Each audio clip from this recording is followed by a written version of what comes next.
You settle into the quiet now. The day's noise softens, and you notice your body sinking deeper into its place, whether in a bed, on a couch, or simply in stillness. You let the hum of the present fade, and you allow another hum to rise, the steady breath of the earth, long before cities, long before clocks. The theme tonight is the sky above and the ground beneath, changing, shifting, never still. You are entering an age when climate itself shaped what it meant to be human, when wind, water, heat, and cold press their marks into bone and memory. There is no need to stay awake for all of it. The story moves whether your eyes are open or drifting closed. You may sleep now, or later, or not at all. Either way, the past is patient. It will wait.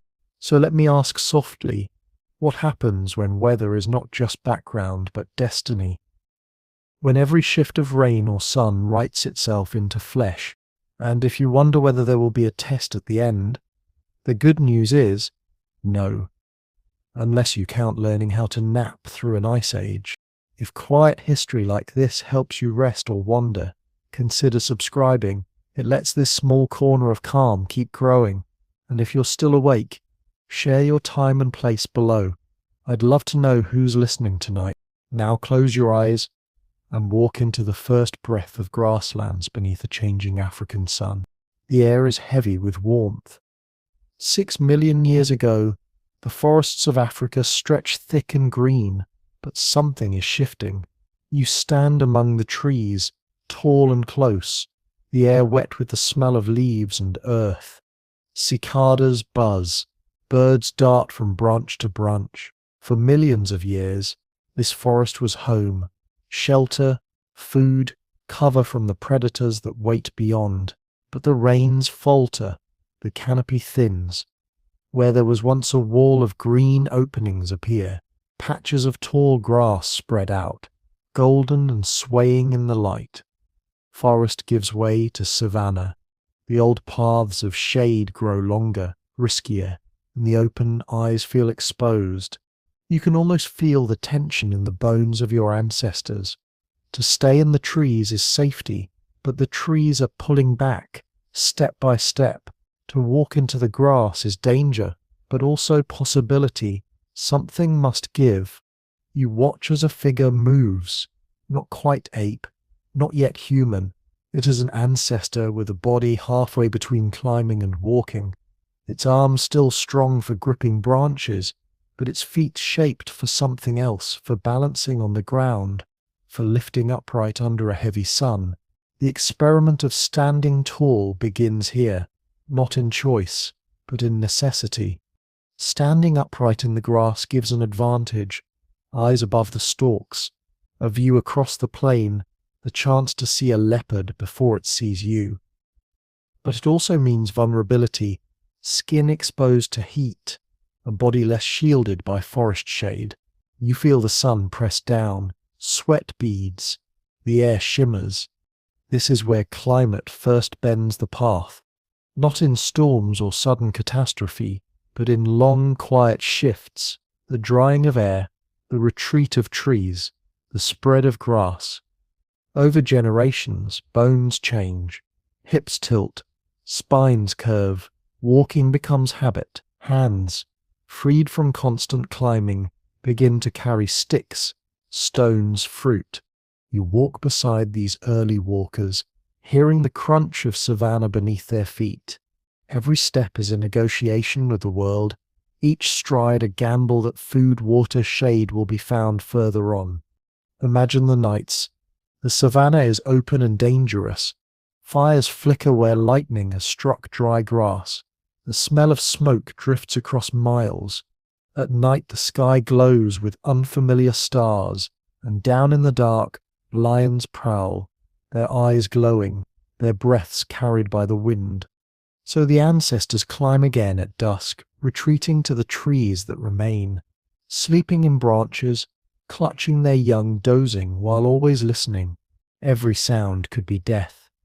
Every snap of twig could be claw. The body grows accustomed to light sleep, to half wakefulness, to a mind that stays alert even when dreaming.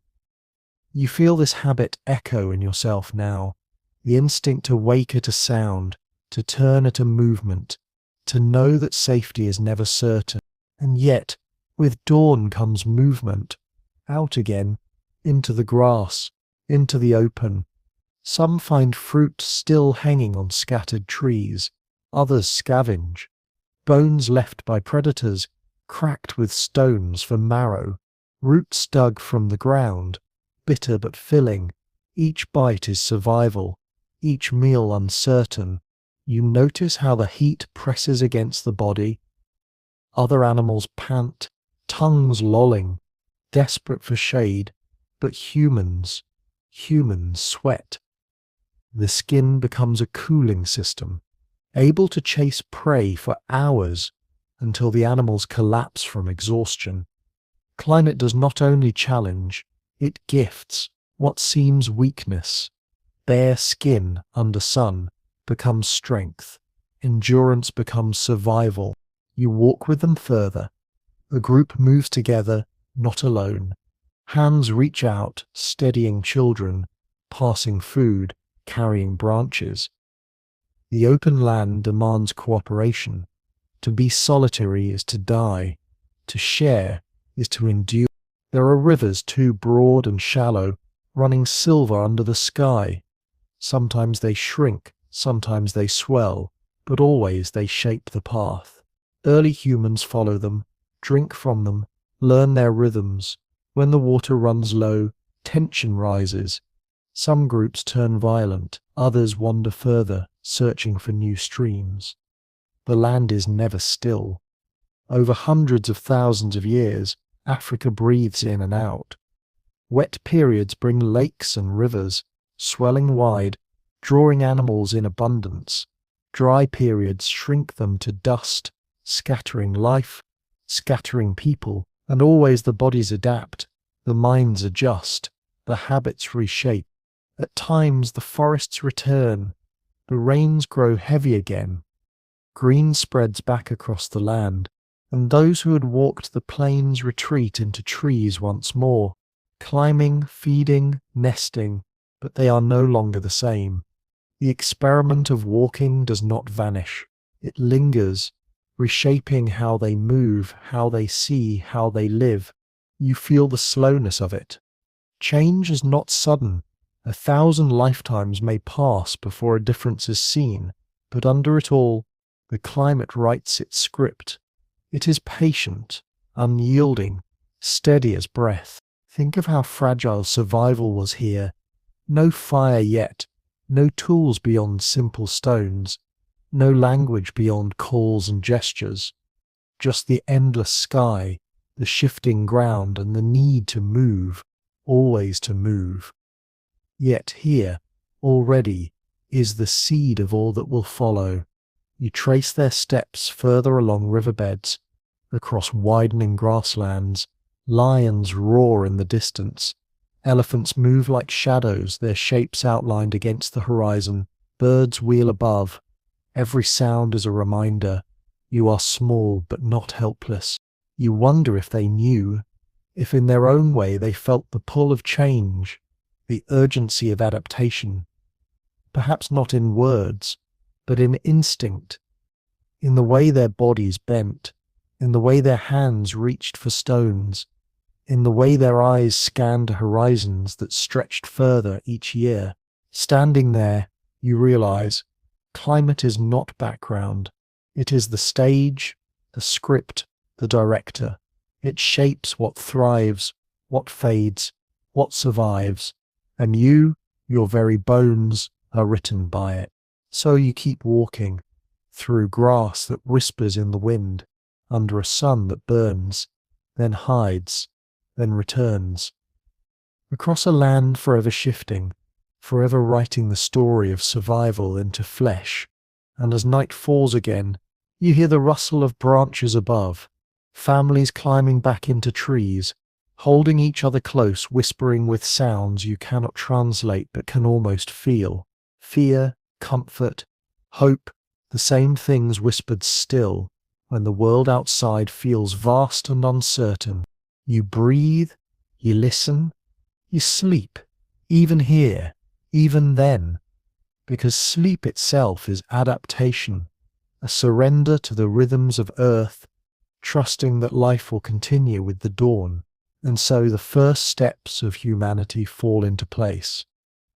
Not in triumph, not in mastery, but in response to the quiet, steady hand of climate, forest to grassland, shade to sun, safety to risk, upright step by step into the long unfolding future. The grassland hush fades into something vaster. The ground beneath your feet cools, the air sharpens, and you feel time stretch wider than lifetimes. You are no longer in the sway of one season, nor even a single age. You are stepping into the rhythm of Earth itself, a rhythm of ice and thaw, breath drawn in, breath released. You notice the sky changing, clouds thin, sunlight softens, and winds carry a chill that is not of evening, but of ages. For millions of years, Earth has cycled through warmth and cold, drawn by the tilt of its axis, the stretch of its orbit, the slow dance of continents and seas. You feel that dance now, slow, patient, impossible to hurry. The warmth that once allowed trees and grass to flourish begins to withdraw. In the far north, ice thickens. It creeps downward, glacier by glacier, mile after mile, grinding mountains into valleys, carving rivers into stone. Seas lower, pulled into the frozen grip. Coastlines stretch further out. Lands appear. Where once there was water, you can walk across places that in another age will drown beneath the ocean. You walk with a group of early humans, their bodies leaner, their movements purposeful. They have learned to notice the shift in seasons more deeply than you ever have, the shortening of summers, the hardening of winters, the way certain plants fail to bloom. They know what it means, lean times ahead. The cold presses against the skin, and you notice how vulnerable the body feels. The ancestors still lack the warmth of tailored furs, still sleep in caves or shelters made from branches and grass. Fire is known now, carried from lightning or kindled with friction, but it is fragile. A single rain can drown it. A single misstep can leave a band in darkness and cold. Yet the fire is tended, always, as if it were another member of the group. You watch a woman cradle embers in a hollowed stone, wrapping it in dried grass to keep it alive as they move. The glow becomes lifeline. The smoke becomes signal. Without it, the cold wins. With it, survival flickers, stubborn and defiant. The ice grows thicker in the north. Sheets stretch like white plains across what will one day be Europe, Asia, and North America. Herds move with the change. Woolly mammoths, woolly rhinoceroses, bison, their coats heavy, their breath steaming.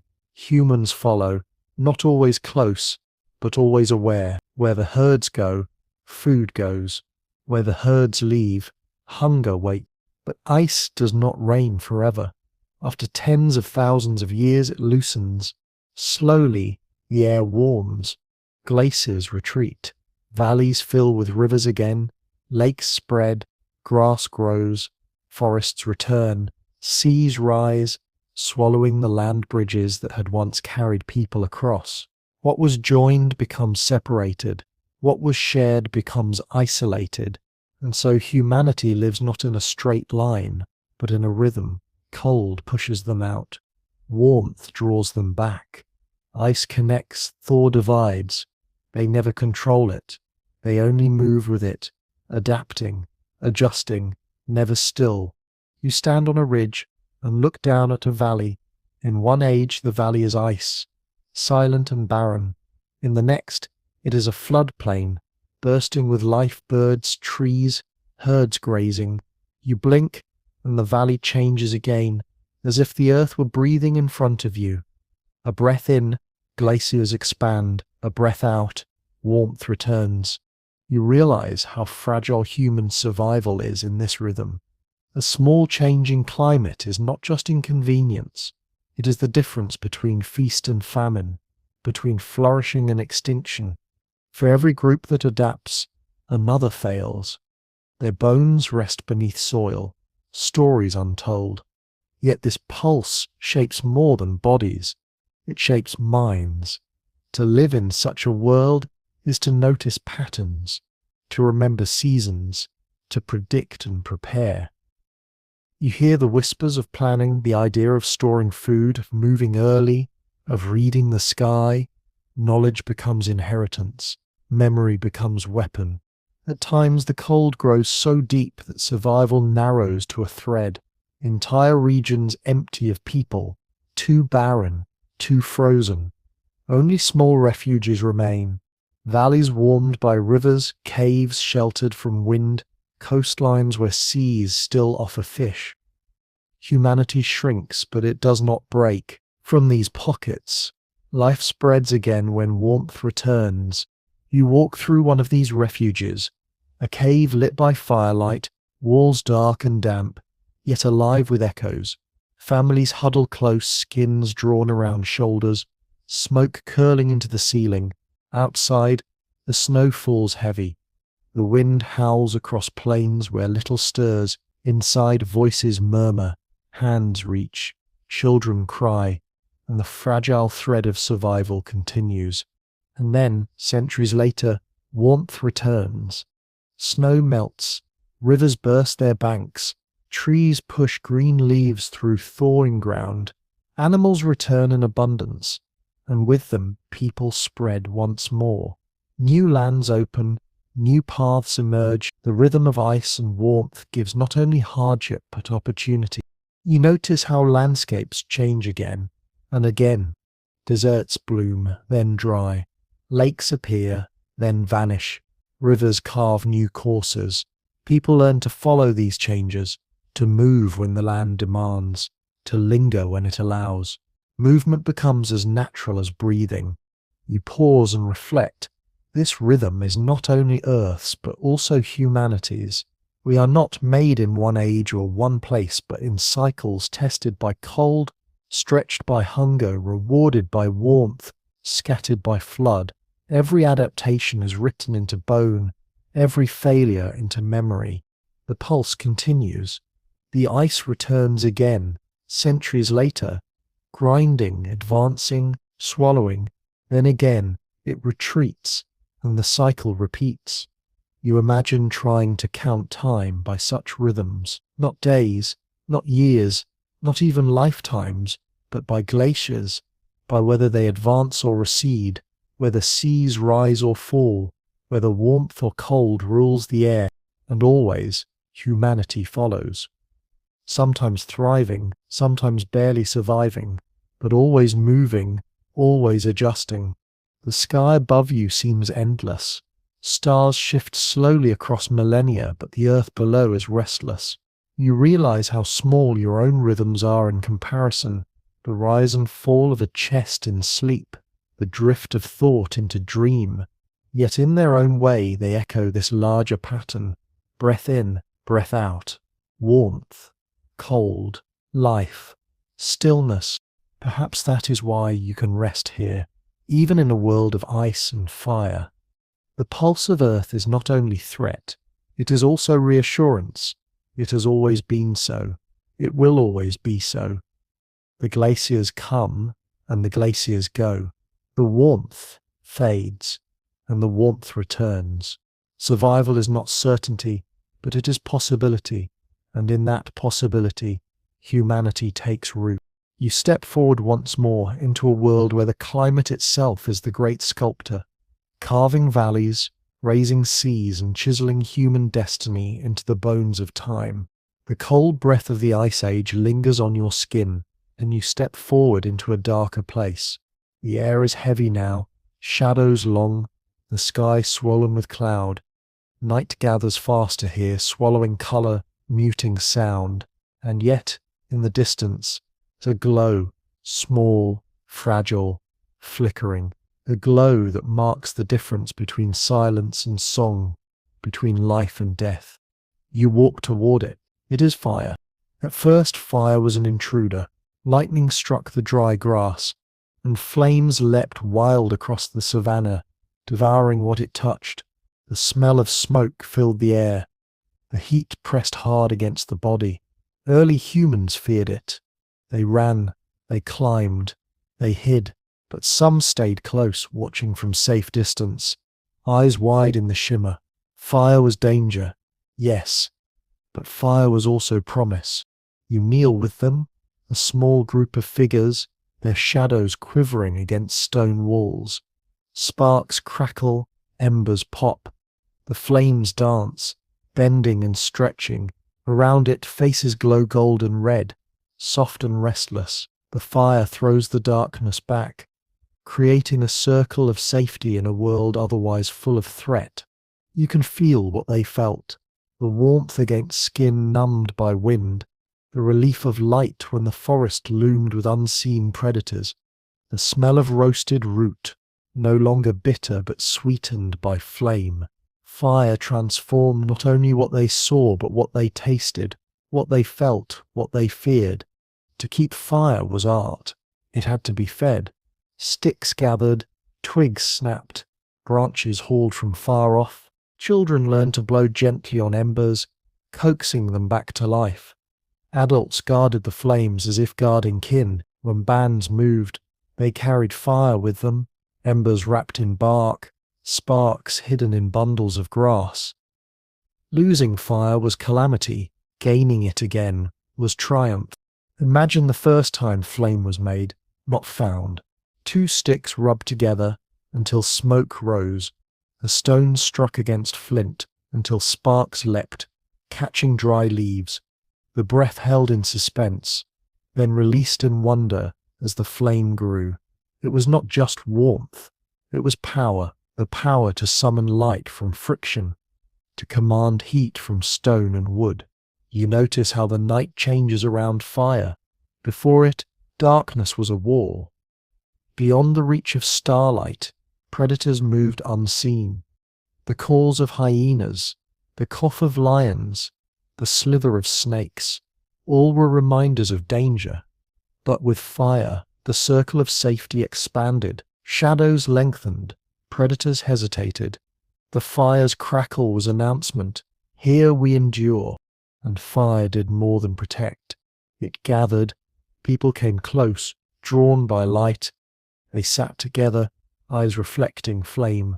Words grew longer, stories stretched further, gestures turned into tales, tales into memory, memory into culture. Around fire, humanity became more than body. It became community. You sit with them now, feeling the shift. A woman hums softly, the sound rising above the crackle. A child asks a question, eyes fixed on the glow. An elder points to the flames, then to the stars, weaving connection between earth and sky.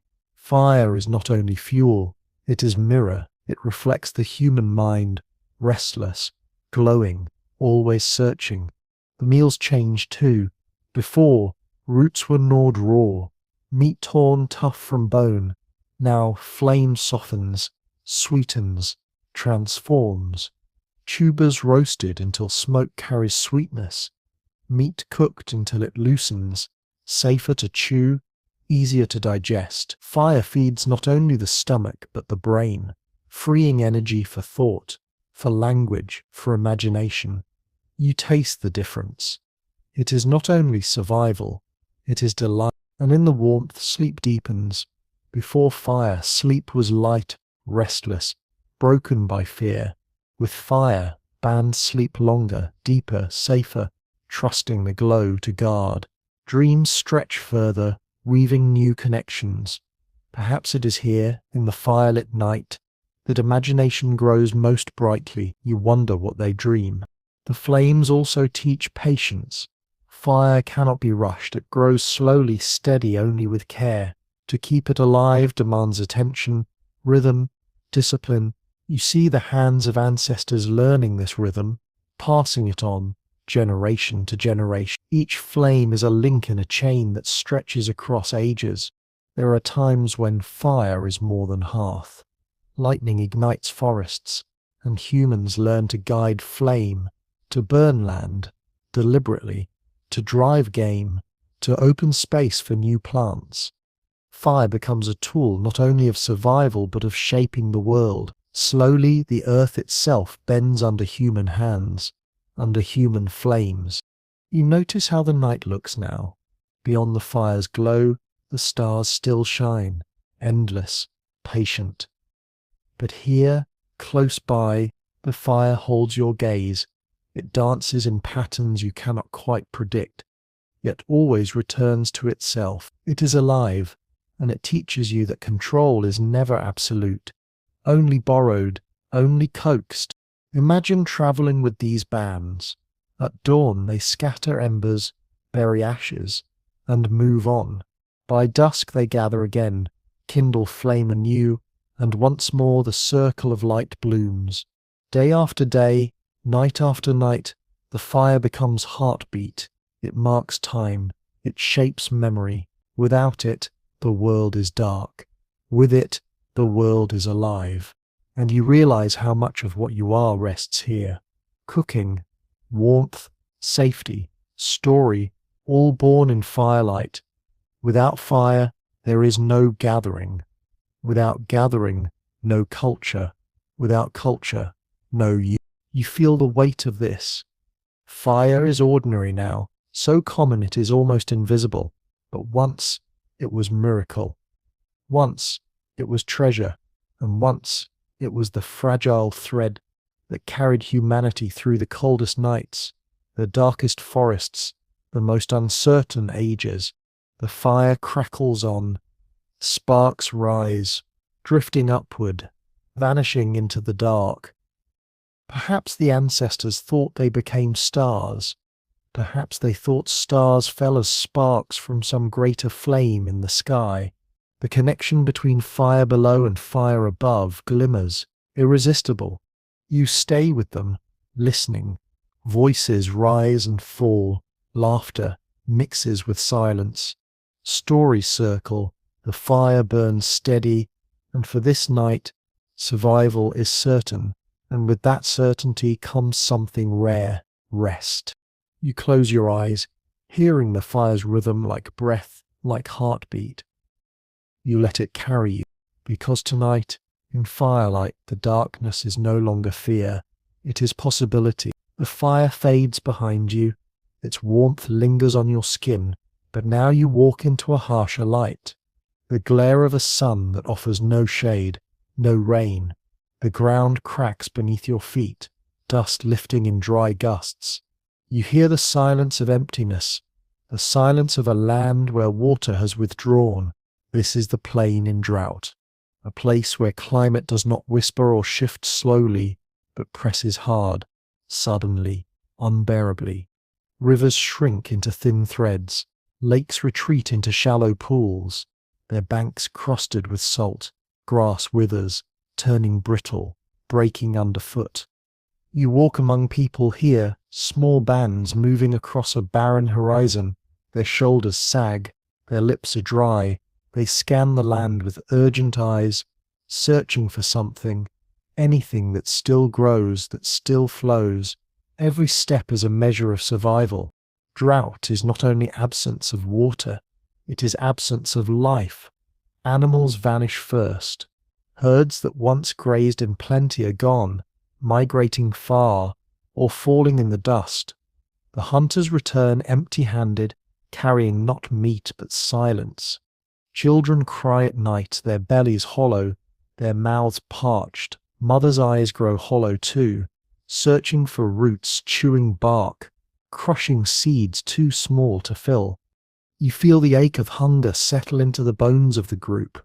It is not only the body that weakens, it is the spirit. Quarrels rise more quickly. Tempers flare. A scrap of food sparks suspicion, envy, resentment. Drought tests not only the stomach but the bond between people. Yet, in this testing, something else takes shape. Ingenuity. You watch as hands pick up stones, sharpen them, split them. The edges are used to cut deeper into earth, to dig for roots hidden below. Others use sticks to scratch at termite mounds. Pulling out insects a small meal. but a meal still. Hunger sharpens patience. Hunger sharpens skill. The land is unforgiving. Sun beats down, days stretch long, unbroken by clouds. But even here, small mercies remain. A tree still drops its fruit, though bitter. A riverbed, dry on the surface, holds dampness below. Someone digs deeper and deeper until mud rises. Then water, small hands cup it, lift it, drink. A cheer, soft but real, stirs through the group. Survival for another day. You notice how the body changes under drought. Faces narrow. Limbs grow thin. Movements slow, deliberate, conserving every spark of energy. But the mind restless. Searching grows sharper. Where can we go? How far can we walk? Which valley holds promise? Which hill might shade? And so movement becomes answer. Groups scatter, breaking apart into smaller bands. Some go north, some south, some follow faint animal tracks across the dust. It is not choice, it is necessity. Those who stay may wither. Those who go may find water or may vanish in the searching. Drought is a cruel teacher, but it writes its lesson clearly. Endure through movement. You walk with them as they move. The horizon shimmers with heat. Feet raise clouds of dust that cling to skin. The children grow weary, carried on tired shoulders. The elders fall behind, their pace slowing. Some cannot go further. Their absence is mourned, but the group must continue. Grief becomes companion to thirst. Yet even here, hope flickers. The smell of rain, faint on the wind, a line of birds flying low, their wings guiding toward unseen water, a patch of green on the horizon where reeds whisper of a hidden spring, and when finally water is found, a pond, a trickle, a hollow filled by storm, the relief is overwhelming. Skin touches water, lips drink deep, laughter returns. For a moment, life blooms again. You realize how much climate shapes not only survival but imagination. Scarcity gives rise to belief. The sky is no longer just sky. It is a power to be pleaded with, feared, praised. Rain becomes gift. Absence becomes punishment. Thunder is not only sound but voice. Drought carves the first prayers whispered not in temples but in cracked riverbeds. The lesson of scarcity lingers long, even when rains return, even when plains bloom green again. The memory of hunger endures. People learn to store. They carry seeds in baskets. They dry strips of meat. They remember where roots grow deep, where caves hold coolness, where springs never fail. Knowledge becomes inheritance, carried like treasure. You walk across the plain as seasons shift. A storm finally breaks, rain falling heavy, drumming the ground, filling hollows, flooding paths. Grass rises quickly, almost overnight. Herds return, animals graze once more. Life blossoms again, but beneath the laughter of abundance, the memory of drought whispers still, prepare because it will come again. And indeed it does. Again and again, over centuries, millennia. Rains fail, rivers dry, people scatter, then rains return, and people gather. The rhythm is harsh, but it is rhythm still. Drought teaches that nothing is permanent, not feast, not famine. Everything shifts. Everything cycles. You look into the faces of the people and see resilience. Not the comfort of plenty, but the strength of endurance. They are shaped by scarcity, by hunger, by thirst, and yet they survive. They teach their children to dig, to store, to share. They teach them that life is fragile, but also stubborn. You think of yourself now, in your world of water at the turn of a tap, food in abundance, shelves filled, yet beneath it all, the old memory lingers, carried in bone, in story, in instinct. The fear of emptiness, the relief of plenty, the knowledge that climate gives and takes. Suddenly, without warning, you breathe in the dry air of the ancient plain. You feel the grit on your tongue. You walk with them through dust and thirst. And you understand humanity is not only a creature of plenty, humanity is a creature of scarcity. To endure drought is to know what it means to be human. Night falls, cool at last, after the burning day. The people huddle together. No fire tonight, only stars. Their stomachs are still empty, but their spirits hold on. Tomorrow may bring rain. Tomorrow may bring green. Tomorrow may bring life. And even if it does not, they will walk still. They will move, search, endure. Because that is what the plain teaches, that to survive drought is not only to find water, but to keep walking, even when the horizon is dust. The dust of drought fades behind you, and you step into a world where the horizon stretches further, carrying not only plains but paths of water and wind. The ground beneath you feels softer here, pressed by tides, marked by rivers, scored by waves. You hear the hush of surf, the endless movement of current, the sound of something larger than hunger or thirst. Water is both barrier and bridge. To early humans, it is fear and promise, danger and escape. You stand at the edge of a wide river, its surface gleaming under the sun. On the far side lies grass, trees, shade, life. But between you and that life runs water, deep and strong, pulling, churning. To cross is risk, to stay is hunger, and so the decision comes. Again and again, step in or turn away. You watch them step in. They cling to branches stripped into rafts. They wade where water is shallow, holding children high above their heads. Some are swept away, others make it, dripping, coughing, but alive.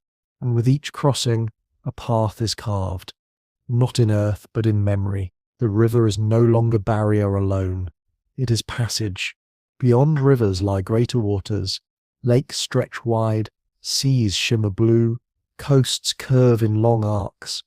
To follow them is to find food, shellfish, fish, birds nesting in abundance. Hands reach into tidal pools, pulling crabs and mollusks. Spears thrust into surf, catching flashing silver. Fire cooks the harvest, and for a time hunger eases. The coast becomes refuge, a line of promise when inland plains grow harsh. But coasts are not still. Tides rise and fall, storms crash, winds shift. Shelters are swept away, paths erased.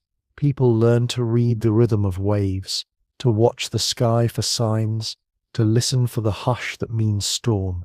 They live in tune with water's moods, shaping their days to its pulse. Then comes migration, not only along rivers and shores, but across them. You stand on a narrow strait, water stretching between two lands. On one side, life is thin, scarce. On the other, you glimpse forests, smoke rising, herds grazing. To cross is to leave the known, but the winds are kind, and the sea is narrow. A raft is built, bound with vines, logs lashed together. The band steps on, trembling but determined. With each push of pole, with each pull of current, the horizon grows nearer, and when they step onto the far shore, a new world opens. This is how people spread, from Africa outward across the Red Sea into Arabia, Asia, beyond, narrow crossings made wide by courage. Each wave a reminder that survival belongs to those who dare the unknown. You feel the wind now, salt on your lips, the lift of air against skin. Wind too is guide, not only obstacle. It cools the body under burning sun. It carries smells, the scent of rain far off, the odour of prey nearby, the sharp tang of salt where sea lies ahead. Wind warns, but also beckons. It whispers of places unseen, of paths not yet walked.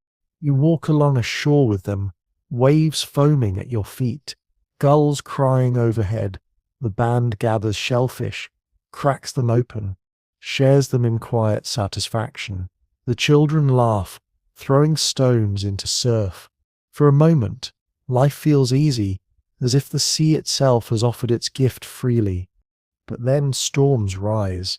Clouds roll black across the sky. Wind lashes.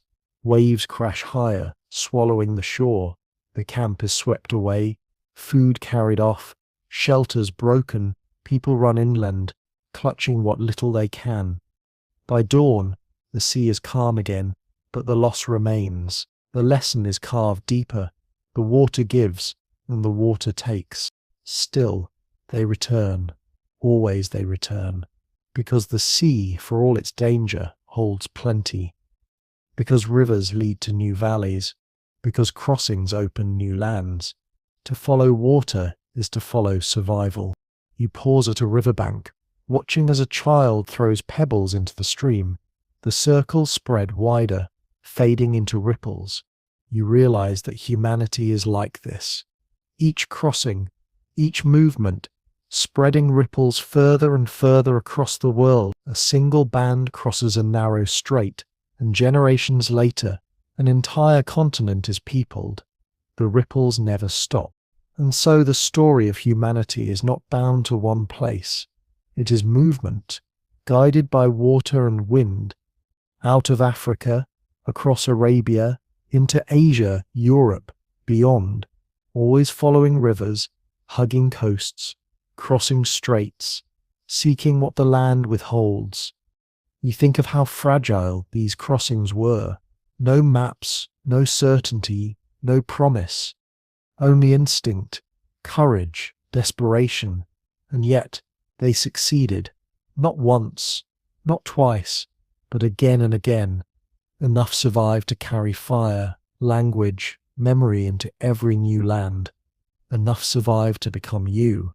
The water hushes at your feet, the wind brushes your face. You realize how deeply these elements shaped the human story. They are not only background, they are road and companion. Without them, humanity would have stayed small, confined. With them, humanity spread wide, across the world. The sun lowers, painting the water gold. You hear laughter again, voices rising above the surf, carried on wind. The band rests for the night, stomachs full, fire crackling on the sand. The waves keep their rhythm, steady, endless, like breath. You close your eyes listening. The water moves, the wind sighs, and you drift with them, carried forward into the next horizon. The sea fades behind you, the sound of surf softening until it becomes only memory. You step into colder air now, sharper, thinner, carrying the breath of glaciers. The ground hardens underfoot, the grass short, the trees sparse. You have walked into Ice Age Europe, and here, among the snow and stone, you are not alone. Ahead, figures move through the frost, stocky, broad-shouldered, thick-limbed, their brows heavy, their faces strong. These are Neanderthals, kin, yet different. You stand among them, watching as they walk across tundra, their furs wrapped close, their tools clutched tight. They move with purpose, but also with weight, as if the cold itself presses on their bodies. You hear the crunch of snow under their feet. You smell smoke rising from their camp, the mingled scent of burning wood and roasted meat. The Neanderthals are masters of this land. They know where to find shelter in caves, where to build windbreaks of stone, how to use fire to thaw frozen marrow from bone. Their hands are clever, shaping flint into blades, attaching them to shafts, binding them with sinew. Their lives are hard, but not clumsy. Their survival is skill. You sit near their fire watching. A woman sharpens a scraper, shaping hide into clothing. A man chips flint, the rhythm steady, sparks jumping. Children play nearby, their laughter quick, then gone, swallowed by wind. The group is small, close-knit, each life woven into the others. To lose one is to weaken all. To share is to survive. Outside, the winter deepens. Herds of mammoth move slowly across the white plains, their breath steaming in the air. Reindeer graze on lichen, bison huddle for warmth. Neanderthals follow them, stalking with patience, throwing spears with practiced strength. Sometimes they succeed, sometimes they return empty, the hunger heavier than the cold. You notice the quiet rhythm of their lives. Hunt, gather, shelter, fire, repeat. The cold allows little else, but within that rhythm lies endurance. They have lived here for hundreds of thousands of years, through glaciers advancing and retreating, through storms and thaws. They belong to this land as much as the snow, as much as the stone. And yet, change is coming. You feel it, though they do not yet know. To the south and east, another kind of human moves. The ancestors of you, lighter-bodied, restless, carrying not only tools but new ways of thinking, new ways of surviving. These sapiens, too, follow the herds, make fire, find shelter, but they bring with them something else. Adaptability that stretches beyond this one cold world. For now, the Neanderthals endure. They paint on cave walls, though less often than their cousins will. They bury their dead with care, placing tools, flowers, tokens. They feel grief, you can sense it in their movements, in the way they linger near the fallen. Their minds are deep, their emotions strong. In their eyes you see not just survival, but something tender, something human. But the climate shifts again. The ice grows harsher, winters longer, food thins, animals migrate further. The Neanderthals strain to keep pace. Their bodies, built for strength, find limits.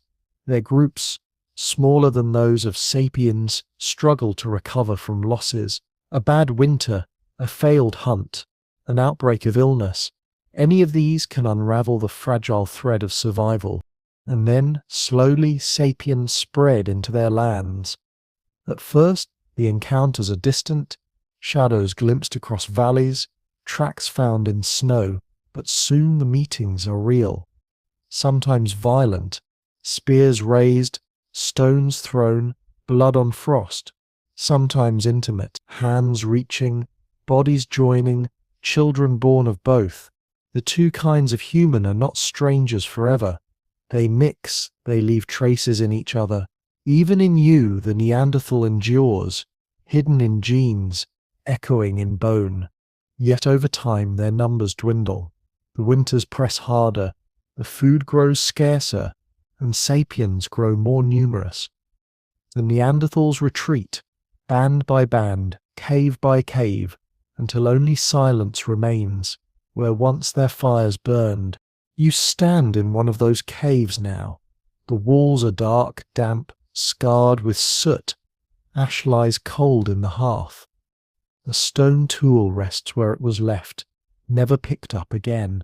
The silence is heavy, as if it remembers. You can almost hear their voices still, carried on the wind, fading. It is not failure you feel here, but weight. The weight of survival, stretched too thin. The weight of climate pressing beyond endurance. The weight of being human in a world that changes faster than you can. You realize that their story is not lost. It is carried forward, not only in fragments of skulls and blades, but in the very marrow of your own being, in your capacity to endure cold, in the way you shiver, the way your blood flows. The Neanderthals live still, within you, though their fires no longer glow. Outside, the wind howls across the plains, snow drifts, the ice advances, and in the distance you see the glow of another fire, sapiens, moving north, carrying their own dreams, their own survival. The world shifts, and with it, the story of humanity. You take a breath in the cold air. It stings your lungs, but you hold it. You let it out slowly, watching it curl into steam, vanish. You remember the faces of the Neanderthals, their strength, their tenderness, their endurance, and you walk on carrying them with you into the long unfolding of the human journey. The wind of the Ice Age still cuts your skin, but now you notice how humans learn to soften its edge. You step from the open plain into the curve of a shallow valley where stones have been stacked, branches leaned, skins stretched, the shelter fragile, temporary, yet powerful. It is more than walls, it is a pocket of warmth carved from the cold world outside. You crouch to enter. The roof is low, stitched with hides, weighted with rocks. Inside, the air feels different, still, smoky, warmer. Fire smoulders in a pit. Smoke curls upward through a hole, cut for breathing. Bones line the ground, not as waste, but as structure. Mammoth ribs, arch to form frames, tusks anchor hides. Even in the harshest tundra, the body of the animals gives not only food but architecture. You sit among them. A woman tightens sinew cords across a frame. A child smooths clay to seal gaps against the wind. An elder adjusts furs, checking for drafts. Every hand has a role. Without shelter, the cold wins. With shelter, life holds. But it is not only walls that protect, it is what they wear. You watch as skins are scraped with stone blades softened with fat, cut and pierced. Needles of bone drilled with tiny holes sew strips together. For the first time, clothing is more than draped hides. It is fitted, wrapped, shaped, a second skin, chosen, built, carried wherever the body goes. The feel of it against you is heavy but comforting. Fur inside, warm against flesh. Hide outside, tough against wind. Around ankles, strips bound tight. Around hands, mitts of leather.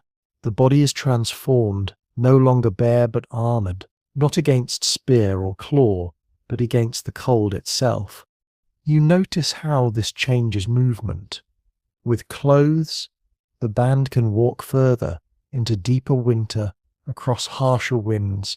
They can hunt longer, travel longer, endure nights that once would have killed. Clothing becomes not luxury, but necessity, not decoration, but survival. And yet slowly patterns emerge, beads of bone strung on ties, shells stitched into seams. Even in struggle, beauty flickers. The shelters too grow varied. In forests, lean-tos of wood and leaves. In tundra, domes of bone and hide. In caves, walls built of stone to close the mouth against drafts. Everywhere, adaptation. The earth does not change to suit them. They change to suit the earth. You step outside again, into the night. The shelter glows behind you, firelight seeping through seams. Snow drifts across the ground, but inside, warmth holds steady. You realize how much of humanity rests in this taking what the land offers and reshaping it into refuge. To build is to survive. Shelter also changes time. Without it, nights are short, broken by cold. With it, nights lengthen, deepened by safety. People sleep more soundly, dream more fully. Dreams stretch, stories grow, imagination roots itself in warmth. The mind, freed from constant shivering, begins to wander further. You walk with them as they travel, carrying their shelter in memory. When they stop, they build again. It becomes routine, branches gathered, hides stretched, stones piled. Each camp is temporary, yet each feels like home. For home is not permanence, home is warmth. Home is the place where fire, body, and shelter meet. You think of clothing again, how something so ordinary now was once miraculous. A strip of hide stitched to another, a seam sealed with fat, a needle carved from bone. Each is small, but together they form the difference between life and death. You look down at your own body, imagining it without covering, and you understand, naked, the world wins. Clothed you endure, and the endurance spreads. With shelter and clothing, humans reach further north, into lands once forbidden. They follow herds into frozen valleys, fish along icy coasts, rest in caves lit by flickering fire. The world that once seemed too vast, too cold, begins to open. Not easily, never easily, but open still. There are nights when the wind howls outside, battering the hide walls, rattling the stone frames. Inside, the people huddle closer, tightening seams, adding wood to fire. The storm roars, but the shelter holds. And when dawn comes, the world outside is white, transformed, silent. They step out, breath steaming, feet crunching, and know that once again they have survived what could have ended them. Shelter and clothing also teach memory, where to find the best hides, how to treat skins so they last, which caves face the right way to block the wind, which valleys hold branches enough for walls. This memory is passed down, parent to child, elder to youth. The knowledge itself becomes shelter, invisible but vital. You realize how much of yourself is built here.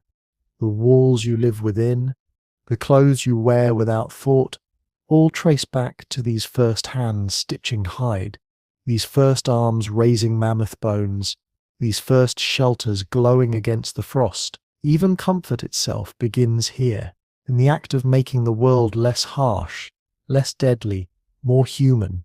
The night deepens. Stars burn cold above, countless and steady. The shelter glows warm below, fragile yet defiant. You stand between them, feeling the balance, cosmos vast, humans small, yet enduring, and you walk on carrying the lesson that to survive is not only to fight or to flee, but to build, to stitch, to shape. That humanity's greatest armor is not muscle or claw, but the gift of shelter and clothing, the power to create a world within the world. The warmth of fur and shelter lingers around you, but now the air shifts again. The stillness comes, heavier than snow, heavier than drought. You smell sulfur in the wind, sharp and bitter. You look up, and the sky is not blue but dark, dark in a way that feels unnatural, alive, trembling. You are standing at the edge of catastrophe. This is 74,000 years ago, near a lake in what will one day be Sumatra. Beneath your feet, the earth is restless. For centuries it has gathered fire in silence, pressure mounting, heat swelling, and now, all at once, the world opens. The Toba supervolcano erupts. It begins with a roar that shakes the ground like thunder that never ends. Trees tremble, birds scatter, animals bolt in panic. Then the explosion. The mountain shatters, rock and fire flung into the sky. Ash billows upward in towering clouds, black and red, rising higher than storms. Lightning cracks within the smoke, blue sparks tearing across darkness. The air itself burns. You cover your face as ash begins to fall, hot at first, then cool, coating skin, sticking to sweat. The sun disappears, replaced by a ceiling of smoke. Day turns to night, and night becomes something darker still. People scatter. Some flee toward rivers, some toward caves. The air grows heavy, choking. Ash drifts thick as snow, burying paths, blanketing leaves, smothering water. Fires rage where trees collapse. The sound is endless. Explosions, rumbles, the hiss of falling ash, the crash of branches breaking. You step with them into a cave, clutching the walls, fire dimming in the ash-choked air. Children cough. Elders collapse. The ground shakes again and again, aftershocks rolling through stone. Fear is not momentary, it is endless, drawn out with each tremor, each fall of ash, and then silence. When you step outside, the world is unrecognizable. The sky is grey, thick with ash that blocks the sun. The lake has boiled. The forest lies buried. Animals lie where they fell. The air tastes of dust and sulfur. The eruption has not ended. It has only shifted from fire to silence, from roar to suffocation.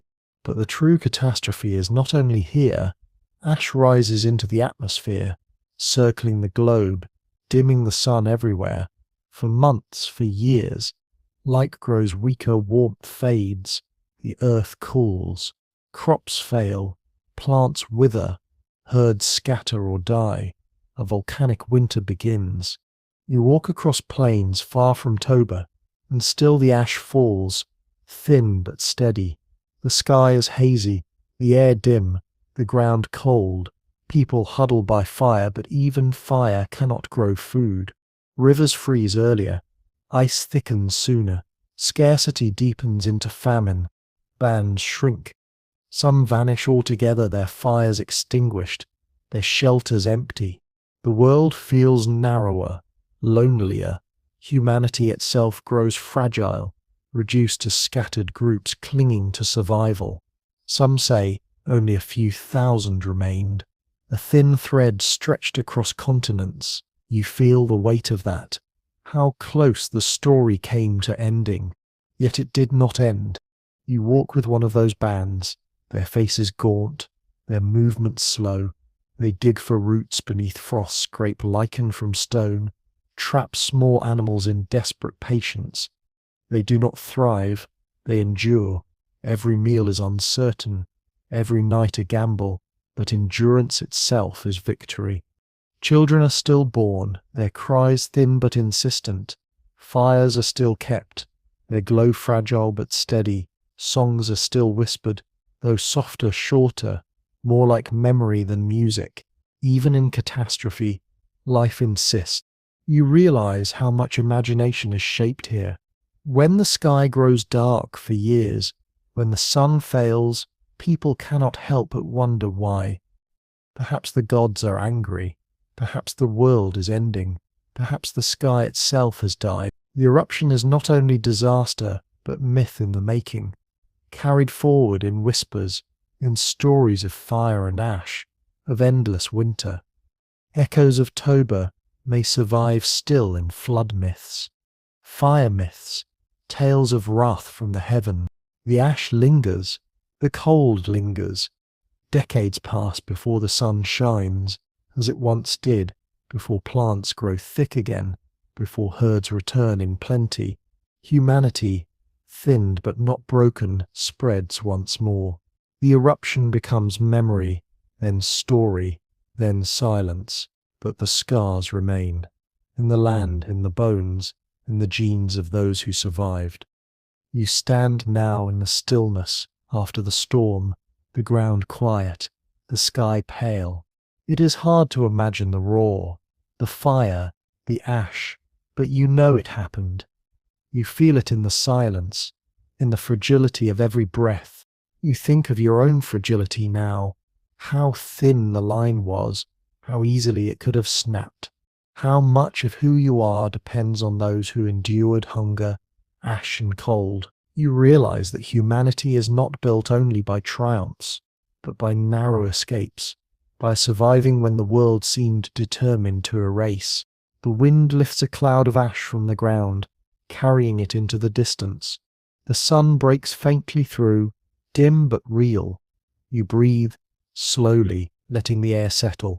You walk on, carrying with you the memory of fire from the earth, and the fragile persistence of those who endured its shadow.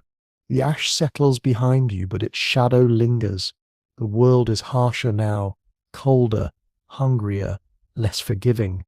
You step into a valley where the wind bites sharp, where the ground is thin, where survival feels like balancing on a narrow thread, and here you see the truth. Alone, no one lasts long. Together, people endure. You watch a small band moving across the plain. They are not many, 15, perhaps 20, but they move as one. One carries a child, another carries fire, embers wrapped in bark. Two walk ahead, spears ready. At the rear, an elder hobbles, supported by steady hands. They walk not as individuals, but as a single body, each step woven into the others. When they stop, the cooperation deepens. The hunters set out, spears sharp, eyes scanning the tundra. The gatherers fan through brush, digging roots, plucking berries, trapping small hares. The firekeepers tend the embers, coaxing flame. Children gather twigs, mimic adults. Learn by watching. Each role matters. Each life matters. You crouch near their fire as night falls. A rabbit is roasted, its meat divided carefully. The children are fed first, then the elders, then the hunters. No one takes more than their share. Hunger is real, but fairness is survival. A greedy hand would break the bond, and a broken bond would doom them all. You see how trust forms here, not in words, but in actions. The man who shares his portion, though hungry, the woman who stays awake to watch the fire, though weary, the elder who tells stories though tired, keeping memory alive. Each act builds the invisible net that holds them. In harsh lands, cooperation becomes law. It is not kindness alone, it is necessity. One pair of eyes cannot watch the whole horizon. One pair of hands cannot build shelter fast enough. But many eyes, many hands, together they create safety where none exists. You notice how they signal each other, quietly, without speech. A glance warns of movement. A hand raised stills the group. A whistle calls hunters back. Communication grows rich, not because it is ornamental, but because it is vital. Out of danger, language deepens. Out of hunger, sharing deepens. Out of scarcity, society deepens. Imagine a hunt. The group crouches low, eyes on a herd of reindeer. Alone, one hunter could never take such prey, but together they spread, surround, drive the herd toward a ravine. Spears fly, shouts rise. One animal falls, then another. The work is not easy, it is bloody, dangerous. But when it ends, there is meat enough for all, hides for clothing, bones for tools. And when they feast that night, it is not victory of one, but of many. You hear laughter ripple through the camp. Even in harshness, laughter blooms. Children chase each other, elders smile, stories are told. The sound is fragile, but it is proof that even here in thin lands, joy survives when it is shared. You think of the opposite, the lone wanderer, stripped of group, facing wind and hunger alone, perhaps strong for a day, perhaps clever for two. But in the end, the cold wins, the predators win, silence wins. Alone is not enough. Humanity is not built for solitude, but for weaving threads bound together, fragile apart, strong as a net. As you walk with them, you realize how much cooperation shapes more than survival. It shapes imagination. Together, people dream further, plans are made. Tomorrow we hunt, tomorrow we travel, tomorrow we dig deeper. Together, memory stretches back. Remember the valley where berries grow, remember the cave where smoke does not choke. Remember the elders' story of winters past. Alone, memory dies with the body. Together it... Cooperation also breeds responsibility. If one falters, the others must carry more. If one strays, the others must risk to bring them back. Each person becomes not only themselves, but part of the group's weight. It is burden, but also belonging. To be needed is to have meaning. You look into their faces, tired, scarred, weathered, but also steady. You see eyes that carry trust, hands that carry others, voices that carry memory. In harsh lands the body bends, but the bond strengthens. There are quarrels too. Voices raised when food runs short, resentment when some eat more, or work less, tension when plans fail. But even in quarrel the bond remains. They cannot scatter far. They return to the fire, to the circle, to the necessity of each other. Quarrel is part of the weave, not the tearing of it. You realize that cooperation here is not only survival strategy, it is the beginning of what you carry still. Families, communities, tribes, nations. The seed of all is planted here, in bands sharing warmth against a cold world. The fire glows low now, the group sleeps, bodies close, breaths mingling. You sit awake, listening to the night. The wind howls, wolves call, the cold presses in, but the fire holds, the shelter holds, the group holds. Alone you would shiver. Together you rest, and you drift into sleep with them, carrying the truth that in harsh lands the greatest tool is not stone or fire, but trust. The fire of cooperation fades into memory as you step into a wider world. The horizon stretches flat, white, endless. The open steppes of the Ice Age. Wind sweeps across grass and frost, carrying the musk of animals, the promise of food. Here survival moves not only with fire and trust, but with the herds. You see them first as shapes on the horizon. Dark, massive, slow-moving mammoths. Their wool thick, tusks long as branches, each step steady as a drumbeat. Behind them bison, clustered in tight groups, their breath steaming. Reindeer move too, nimble, their antlers like crowns of bone. The land is cold, but the herds are life. Where they go, humans follow. You walk with a band shadowing a herd. Their feet crunch across frozen soil, their eyes fixed ahead. They do not chase directly. To rush would be to fail. They wait, patient, watch. They learn the herd's rhythm, the way mammoths stop to graze, the way reindeer turn with the wind, the way bison stampede when threatened. Knowledge is weapon, as sharp as any spear. Hunting here is no single act but a long pursuit. Days may pass before the chance comes. The band stalks quietly, keeping distance, reading tracks in snow, dung on the ground, broken grass.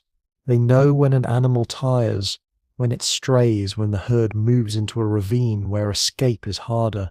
They know because they have followed since childhood. Their eye is trained to notice every sign.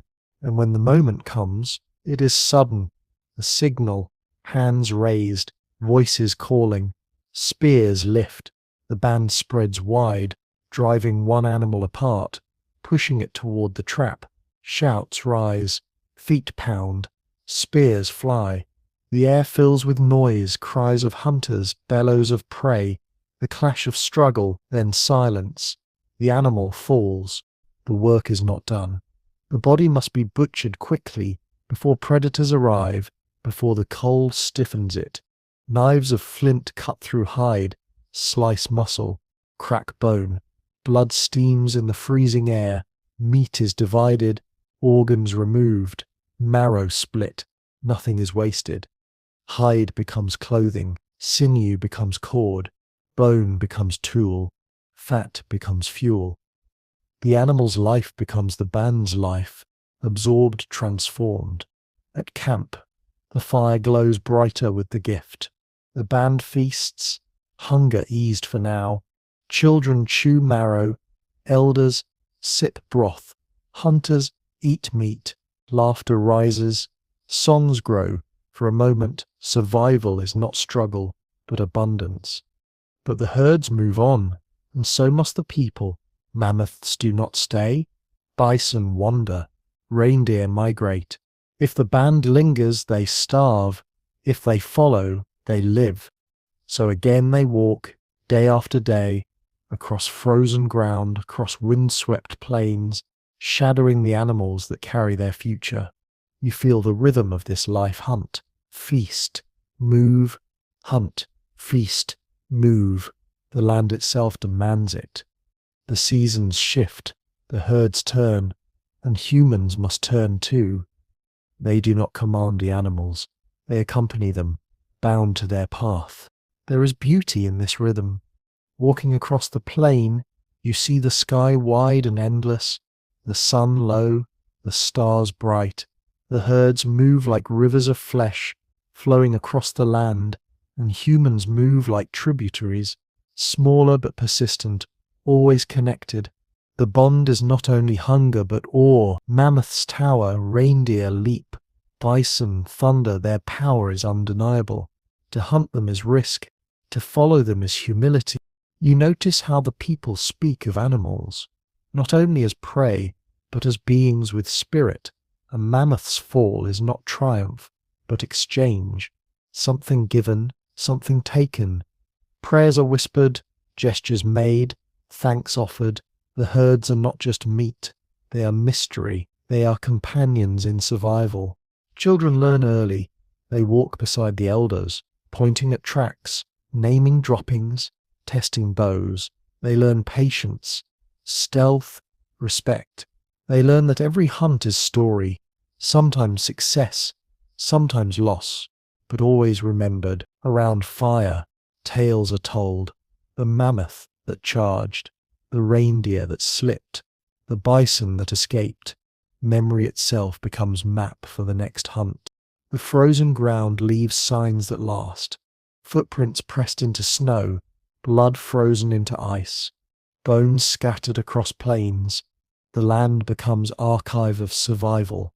To walk here is to read the past as much as the present, and sometimes the herds vanish altogether. A valley once filled with mammoths lies empty. Bison turn another way.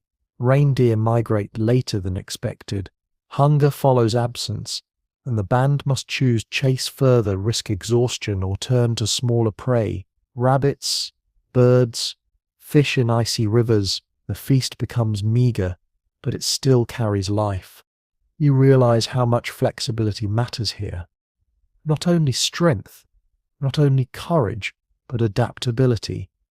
To hunt mammoth when mammoth are near, to trap hare when hare are plenty, to fish when rivers allow, to shift with the herds, not against them. The land teaches this, again and again.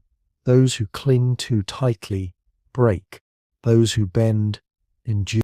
You walk further, across steppes that stretch like ocean, winds whipping your face. In the distance, a herd moves, their backs dark against snow. The band follows, steady, patient. This is life following, always following, across frozen ground. At night the stars blaze above. The herds rest, the people rest.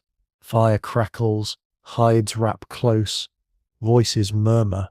Tomorrow the hunt continues. Tomorrow the chase resumes. Tomorrow, perhaps, another feast. Or perhaps another hunger. No one knows. But still they follow, because to stop is to end.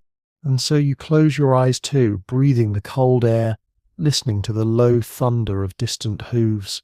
You feel the rhythm settle inside you. Hunt, feast, move. Hunt, feast, move. The endless dance of humans and herds. Survival written step by step across frozen ground. The herds drift into distance, their hoofbeats fading into the wind, and you step instead towards stone. A cliff rises before you, pale and jagged against the grey sky. Its face is cracked with hollows, dark mouths leading inward. To most of the world, caves are shadow, danger, unknown, but to humans of the Ice Age, caves are sanctuary. You enter slowly. The light dims, the air cools, damp.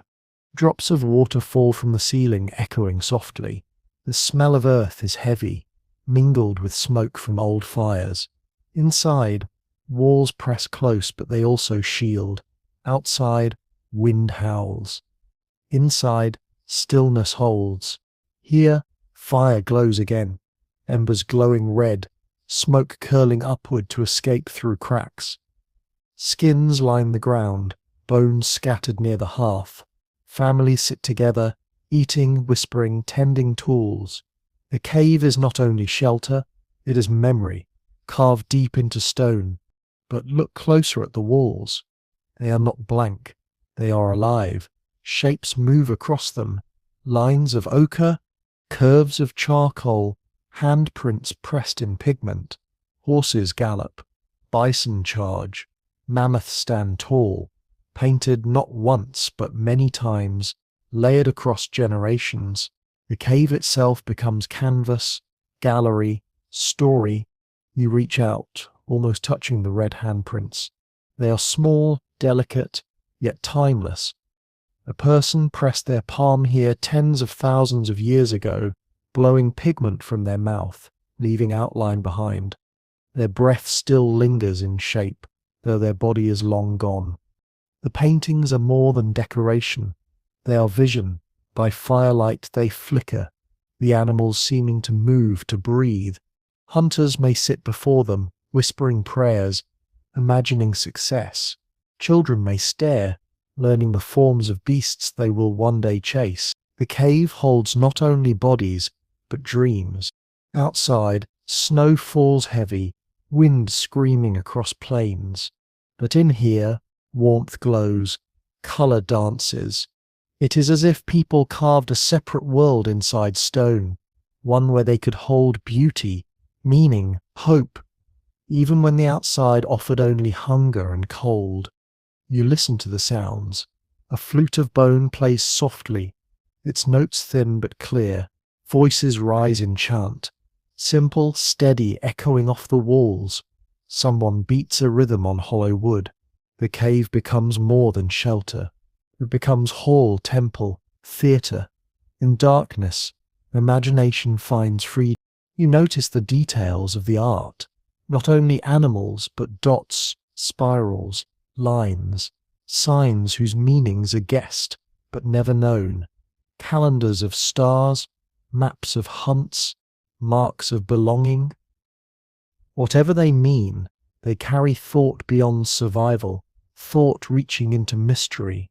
To paint is to believe there is more than hunger, more than cold. To paint is to dream. Even death is here. In the shadows of deeper chambers, bodies are buried, bones rest in shallow earth, sometimes adorned with beads, ochre, antlers. The cave shelters not only the living but the dead. Memory is held in stone, generation after generation. Imagine a night. The storm rages outside, wind tearing across the land. Inside, firelight glows against painted walls. Shadows leap, animals move, hands wave. Stories are told. The great mammoth hunt, the spirit of the reindeer, the flood that once drowned a valley. Children lean close, eyes wide. Elders speak slowly, their words carrying weight. The cave becomes the heart of humanity, pulsing with story, song and light. You step deeper into chambers darker still. The air is cold, heavy, the floor slick with damp. Here the paintings grow fewer, more mysterious, symbols carved into stone, animals drawn with care. Few dare to come this far. These places are sacred, dangerous, alive with unseen presence. To enter is ritual, not habit. You feel it too, the silence pressing, the air thick with reverence. Outside, the cold remains, the blizzards sweep, the herds move. But inside, the cave holds a different rhythm. A rhythm of firelight, of paint, of imagination. It is a place where humanity learns that survival is not only body, but spirit. You realize how much of yourself is rooted here. The desire to create, to mark walls with story, to sing in darkness, to share memory, all of it begins in caves like these. They are the first museums, the first temples, the first theatres, and they are the first proof that even when life is fragile, meaning can be strong. As you step back toward the entrance, light from outside spills in, pale and cold. The cave glows behind you, still alive with colour, still alive with breath. You walk out, snow stinging your face, but something in you carries warmth now, the warmth of knowing that even in the harshest ages, humans painted beauty onto stone. You pause once more, looking back. The cave mouth, dark against white snow, a secret held within. You know that the paintings will last longer than fires, longer than shelters, longer even than memory. They will outlive their makers, their children, their children's children. They will whisper still when the ice has melted, when the land has changed. And so you walk on, carrying the echo of hands pressed against stone, carrying the flicker of animals that gallop in firelight, carrying the truth that even when the cold outside is endless, humanity makes warmth within. The walls of the painted cave fade behind you, and you step again into the open air. But now, the air is different. Softer, warmer. The sting of snow is gone from your face, replaced by dripping by thaw. The ice age loosens its grip. The world begins to melt. You hear it first as sound, water rushing where once ice lay silent, streams pouring from glaciers, trickling down slopes, gathering into rivers, swollen and fierce, drip after drip, drop after drop, until the land itself changes shape. Valleys flood, lakes expand, coasts vanish beneath rising seas. You stand at the edge of one such river. Only seasons ago, it was a narrow stream frozen half the year. Now it swells wide, fast, churning with meltwater. Trees topple into it, swept away. Stones tumble, carried for miles. The roar is endless. People gather on the bank, staring. A path once familiar is gone. To cross is now impossible. To stay is dangerous. And so the band moves, searching higher ground. Their shelters are carried on their backs, their fire smouldering in bark. Behind them, the water follows, rising, creeping into valleys, swallowing campsites. What was once home is gone beneath the flood. Animals shift too. Mammoths, once rulers of the steppe, grow fewer. Their ranges shrink, their numbers thin. Reindeer retreat north. Bison scatter. In their place come red deer, wild cattle, boar, creatures of forests that spread where once there was tundra. People adapt again, hunting new prey, shaping new tools, but they never forget the herds that once thundered across frozen ground. The change is not sudden, not for you who live in centuries, but for them. Each generation feels the difference. Elders speak of colder winters, of mammoths in plenty, of rivers frozen solid.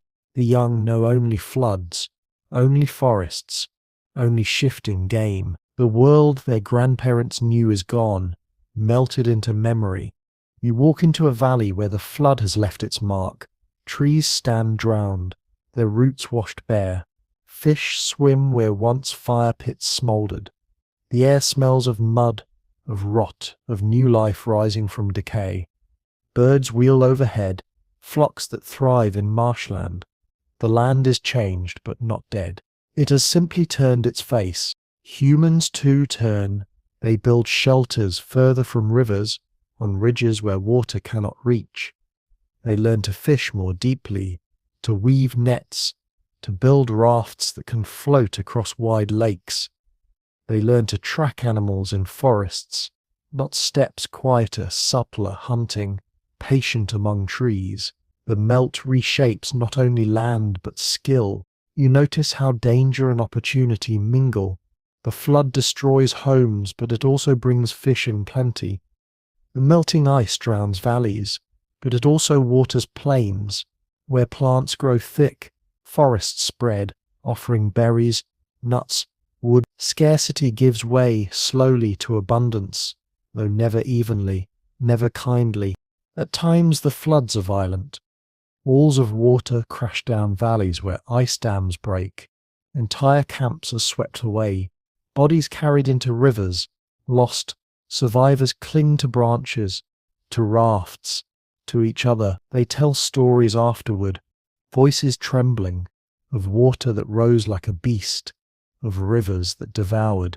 Such stories echo long into future myths, of floods sent by gods, of waters that covered the earth. Memory of disaster becomes legend, and yet life returns. Always it returns. Where flood waters recede, soil is rich. Plants grow tall, herds graze on new grass, birds nest in reeds. Fish spawn in pools. People follow, harvesting, feasting, settling. The cycle of destruction and renewal becomes familiar, expected. The land is never still. It gives and takes, breaks and builds, and humanity learns to flow with it. You stand on a hill as the sun sets, watching a glacier in the distance. Its face is cracked, groaning, chunks falling into water below with thunder. Each crash sends ripples across the lake. You realize that this is not only change, but ending. The end of the Ice Age. The end of a world that lasted tens of thousands of years. And with that ending, a beginning too. Children born now will never see herds of mammoth stretch across endless plains. They will never know winters so deep that the world seemed frozen solid.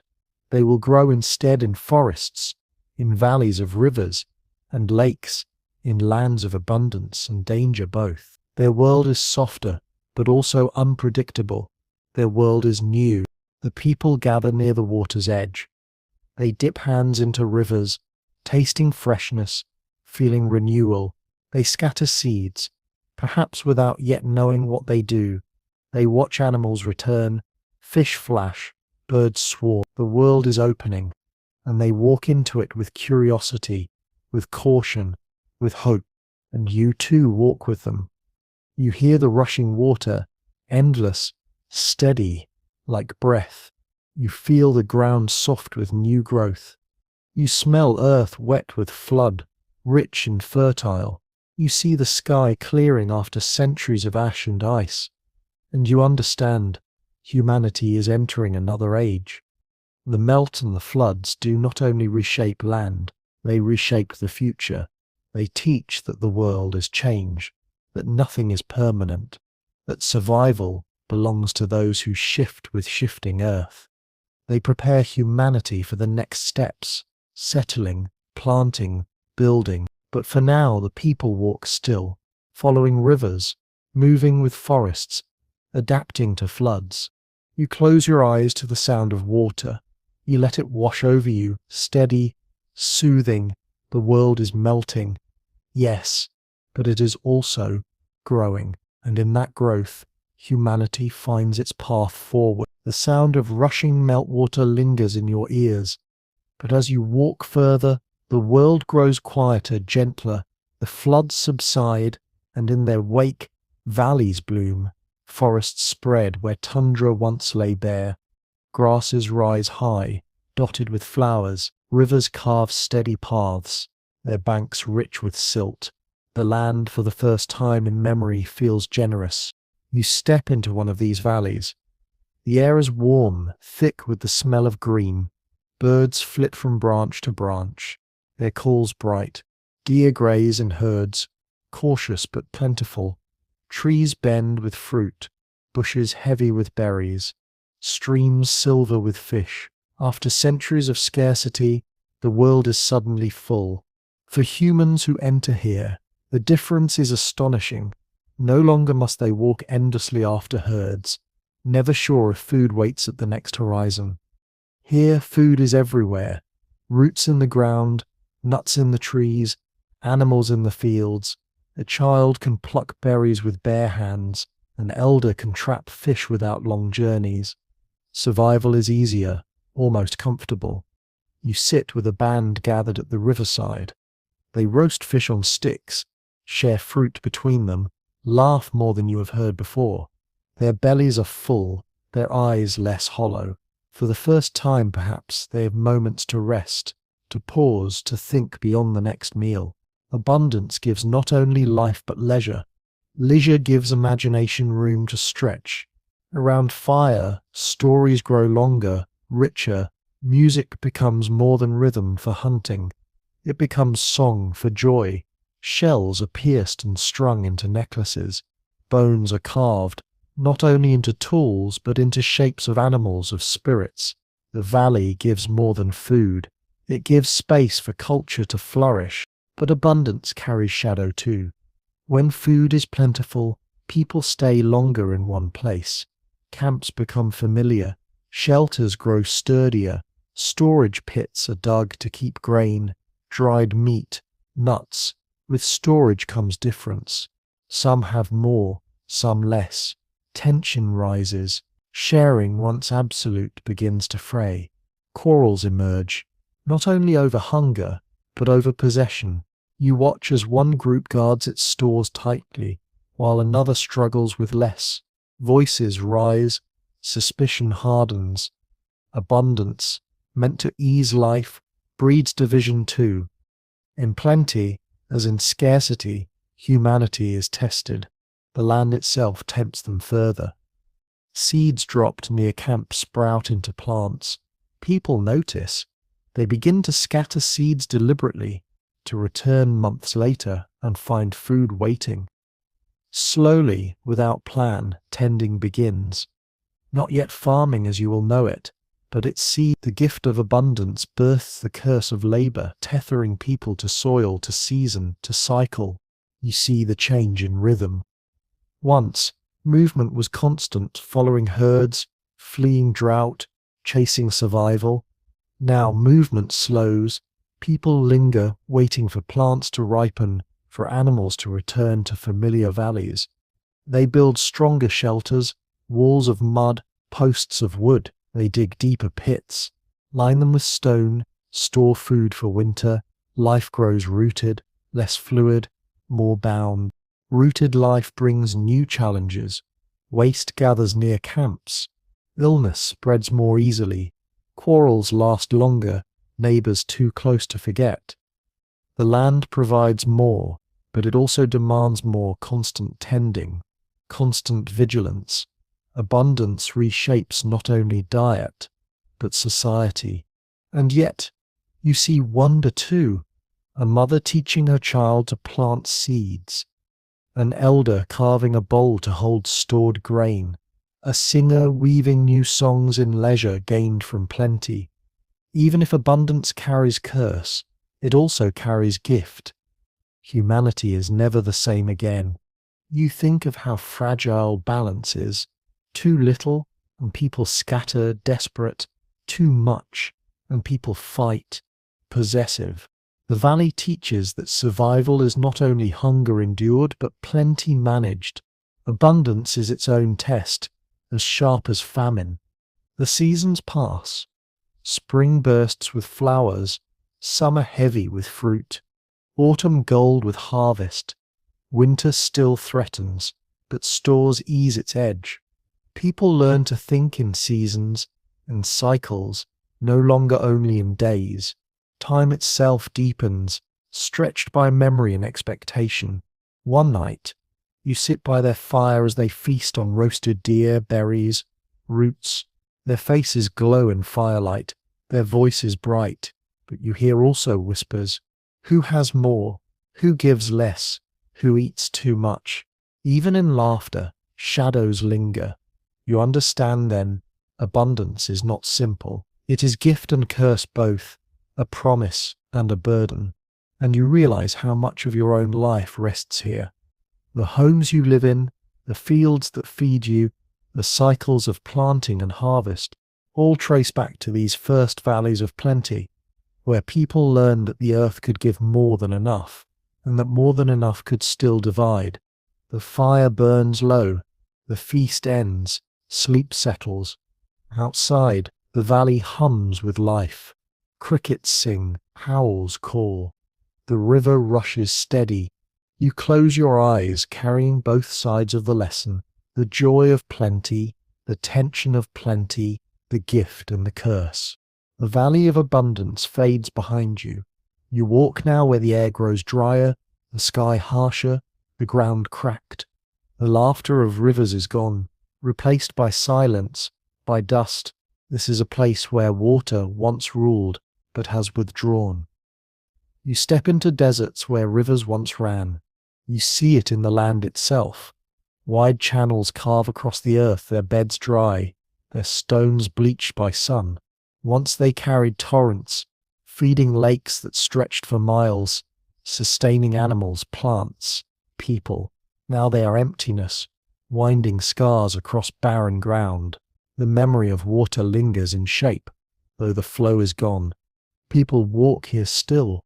They follow the ghost of rivers, hoping for springs that remain, for pools hidden beneath sand. They dig in dry beds, scraping until mud appears, until damp earth can be squeezed for drops. Survival here is measured not in meals but in mouthfuls. You walk with a small band across one such bed. Their feet sink into soft sand, their skins parched. They carry vessels, skins, shells, hollowed gourds, half empty, heavy with hope more than water. Each step is cautious, the horizon endless, shimmering with heat. The sun presses hard, sweat dries as soon as it forms, lips crack, throats ache, children are carried, their cries faint, elders stagger, leaning on staffs. The land tests every body, every bond. To survive here is to endure not only hunger but thirst, deeper, more merciless. Yet signs remain. Birds wheel above a certain patch. Grass grows greener near a hollow. Digging there, hands scrape, until dampness seeps. The trickle rises, then a pool. Relief spreads like wind, water, real water. Mouths drink, skins fill. Laughter bursts fragile but real. For a moment the desert softens, but water never lasts long here. Pools dry quickly, streams vanish, rains fail. People must move, always move, from one hidden spring to another. Camps cannot hold. Shelters are temporary.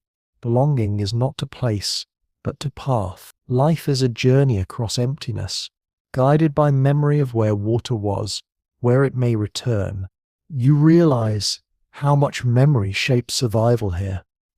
Elders tell of valleys once filled with lakes, of rivers that roared year-round, of fish caught in plenty. They guide younger ones to places where water sometimes lingers. Even now, without memory, there is only death. With memory, there is hope. Sometimes, rain does come. Clouds gather suddenly, heavy and dark. Thunder rolls, lightning cracks. Rain falls in sheets, drumming sand, carving gullies, flooding dry beds. People rush to gather it, to drink, to store. Children laugh in torrents, splashing, rejoicing. But just as quickly, it ends. The desert drinks it, swallows it, leaves only dampness that fades by morning. The joy of rain is brief, but unforgettable. You see animals here too, shaped by thirst. Antelope graze sparse grasses, moving swiftly from spring to spring. Birds flock at dawn, vanish by noon. Insects crawl in damp earth, vanish in heat. Predators linger near waterholes, knowing all must come to drink. The desert teaches patience, teaches timing, teaches caution. For humans, the desert is not only test, but teacher. It teaches how little is enough. A handful of water, a root dug deep, a scrap of shade.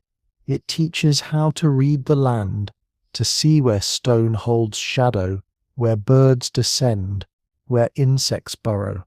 It teaches resilience, not through abundance but through absence. And yet, deserts hold beauty. At night the sky is vast, stars sharp, endless. The air cools, silence deepens. Fire glows brighter against emptiness. Stories sound louder, carried on still air. In the harshest place, imagination shines. Myths of lost rivers, of gods of rain, of spirits of springs are born here. The desert carves not only bodies but belief. You walk across dunes under moonlight. Sand glitters silver, shifting with wind. The path is uncertain, but the stars guide. People move by night, resting by day in shallow shade, conserving strength. Their journey is endless, but within it, rhythm forms, steps at night, sleep by day, water when found, story when waiting. Even in emptiness, life finds pattern. Sometimes the desert claims them. A spring dries too soon. A storm buries tracks. A band vanishes, their memory carried only in whispers. The desert is merciless, but others survive, and their survival shapes the future. They learn to store water in skins, to dig deeper, to move faster. They pass on the knowledge, fragile but vital. You realize that even absence can shape humanity as much as abundance. The memory of lost rivers lingers, driving people to seek fertile lands, to settle near water when they find it, to revere rivers as gods, lakes as sacred. The desert, by taking, teaches value. As dawn breaks, you see the desert stretch endless again. The riverbeds wind like veins across sand, dry, silent, but in their curves you see promise, the memory of water, the possibility of return.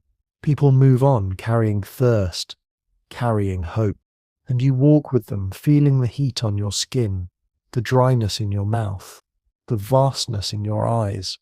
You understand that deserts where rivers once ran are not empty, but full of lessons. They remind humanity that water is life, fragile, fleeting, precious beyond measure. At night again, you lie beneath stars, the fire small, the silence vast. You close your eyes, carrying both the absence and the hope. The desert hums its lesson into your bones. What is lost shapes you as much as what remains. The desert night fades. Stars dim, dawn rises, and with it comes memory, memory not only of hunger and thirst, but of stories whispered to explain them. You realize now that survival is not only body and tool, not only fire and shelter, it is story, and story is born from storm and fire. You sit again by a fire, its glow steady against darkness. Around it, people murmur. The storm has passed outside, leaving trees broken, ground flooded. Lightning still echoes in memory, thunder in ears. The band gathers close, not only for warmth but for meaning. They must understand, why did the sky split with fire? Why did the water rise and devour? Why did the wind tear so fiercely? An elder begins to speak. His voice is slow, his hands shaping in air. He tells of spirits in the clouds, angry, restless. He tells of a great beast beneath the mountain, breathing smoke, shaking ground. He tells of gods of water, gods of flame, gods of sky. The storm is no longer random. It is story, and story is comfort. You feel it wash over you, soft, rhythmic, dreamlike. The children lean close, wide-eyed. The adults nod, listening though they know hunger, not gods, drives them most. Yet belief eases fear. If storm is spirit, it can be appeased. If fire is God, it can be honored. If flood is punishment, it can be avoided. Story becomes shield. You remember the Toba eruption, the sky dark with ash. Perhaps survivors told of a sun swallowed by a monster, of smoke rising from an underworld. Perhaps those myths carried forward, retold, reshaped, until they became tales of endless night, of wrathful gods, of worlds destroyed by fire. You remember the floods of melting ice. Perhaps survivors told of waters rising to drown whole valleys, of spirits angry at human pride, of survival only by climbing mountains, clinging to rafts. Those stories may echo still in flood myths carried across millennia, whispered by riversides, written in later books. You remember the desert. Rivers vanished, thirst unending. Perhaps survivors told of gods who withdrew water, who hid it as punishment, who could return it with prayer. In the absence of rivers, myths flow. Every storm, every fire, every flood, every drought becomes not only memory but myth.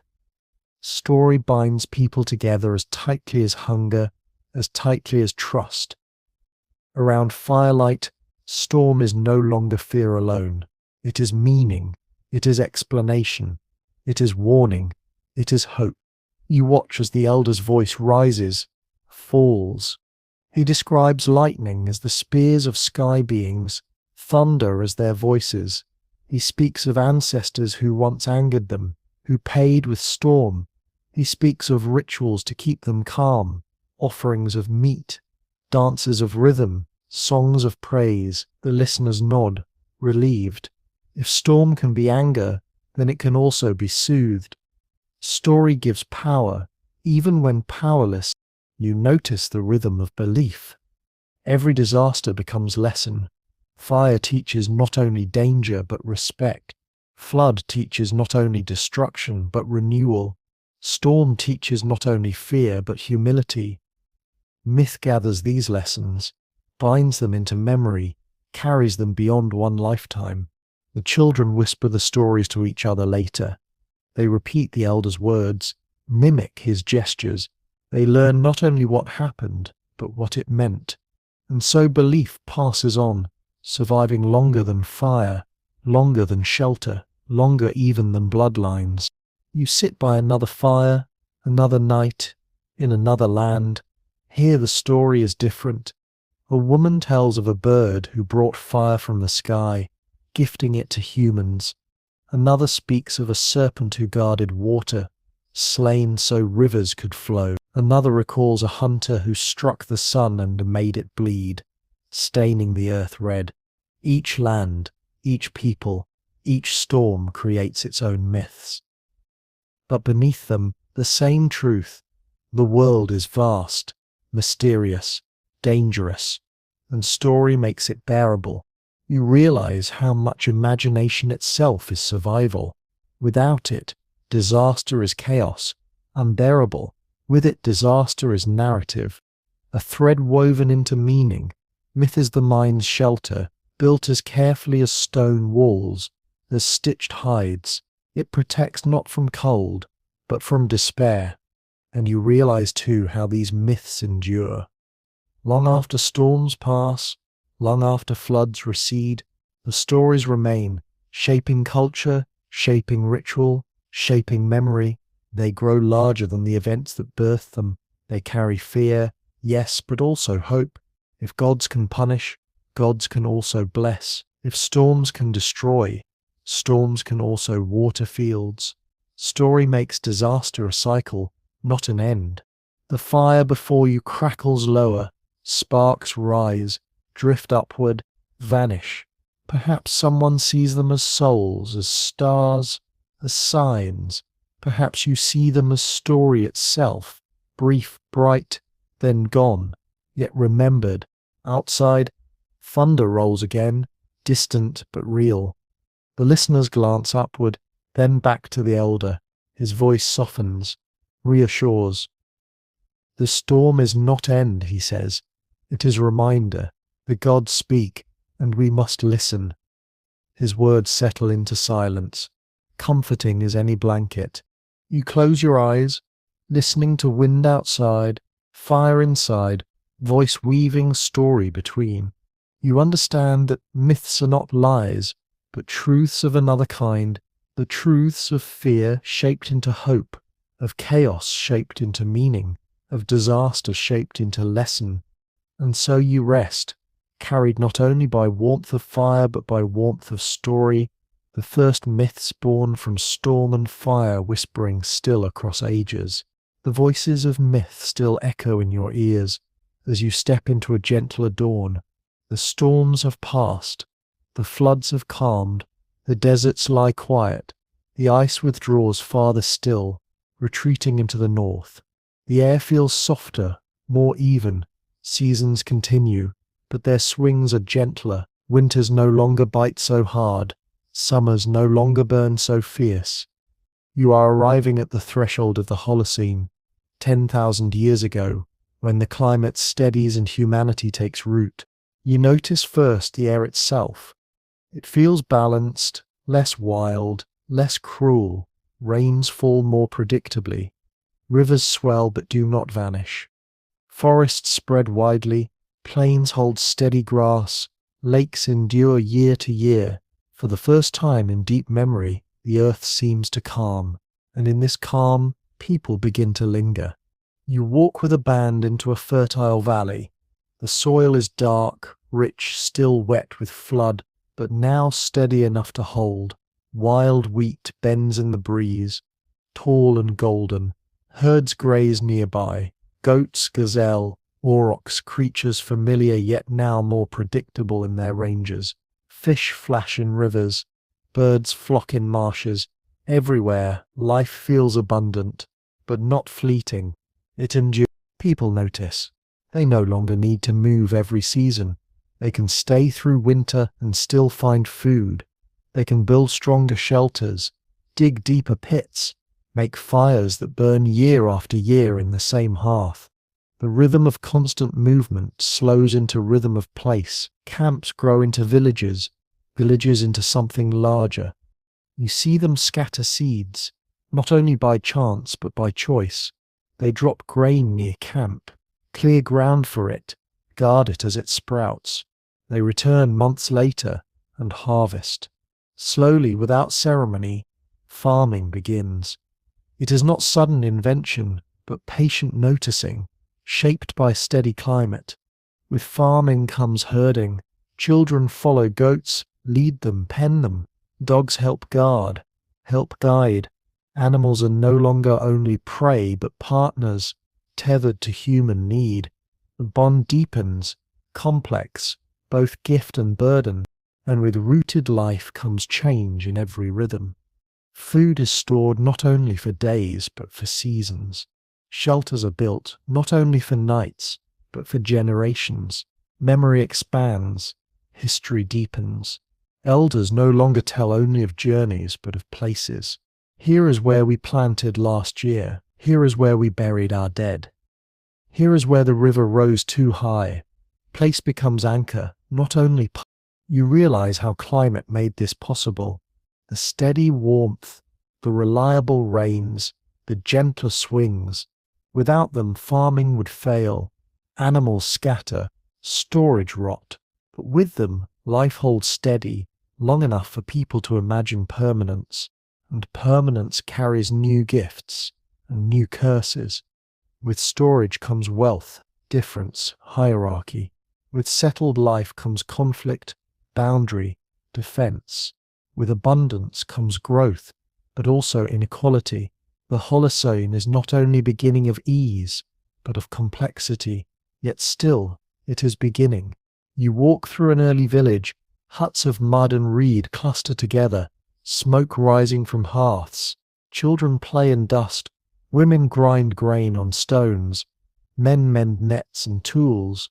In the center, a larger fire burns, surrounded by stones. Around it, voices rise in ritual, in thanks to sky, to earth, to river. Story has grown into ceremony, belief into religion. Nearby, fields stretch patches of wheat, barley, millet. Herds graze within sight. The land itself is shaped now, bent to human rhythm.